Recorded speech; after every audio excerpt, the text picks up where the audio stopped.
অনেকেই বলেন ভগবান বলে শুধুমাত্র একটা অলৌকিক জিনিস আছে, ভূত বলে কিছু নেই। আমি বলবো আছে। আমি নিজের চোখে দেখেছি। আর সেই ঘটনাটাই আপনাদেরকে শোনাবো। আমার জীবনে ঘটা একটা সত্যি ভৌতিক ঘটনা।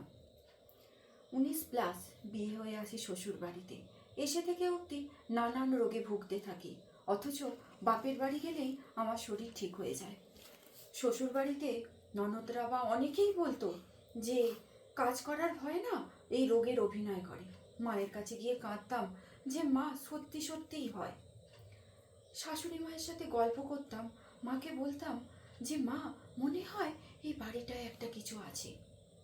কেউ আমার কথা বিশ্বাস করতো না, শুধুমাত্র একজন, সেটা হলো আমার শাশুড়ি মা। তিনি তখন আমাকে বলেন, সকাল সন্ধে যখন ধূপ দেখাবি না, আমার বাড়ির পেছন দিকে একটা বেল গাছ আছে, ওই বেল গাছটাতে রোজ ধূপ ধুনো দেখাবি। অল্প বয়স, সাংসারিক বুদ্ধি অত নেই।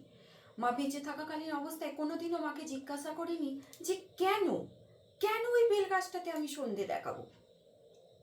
এইভাবে দিন যায়, আর নানান জিনিস আমি একমাত্র ফিল করতে পারি। করতে করতে আমার শাশুড়ি মা মারা যায়।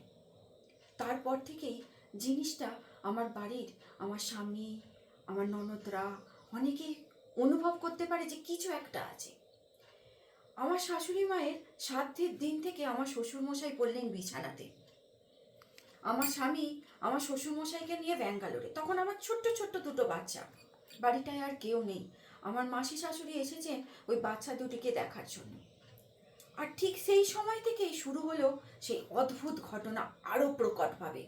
দোতলায় উঠতে পারতাম না, ঘরে যে আলো বাতাস ঢুকবে দোতলার জানলা খুলতে পারতাম না ভয়েতে, উঠতেই পারতাম না।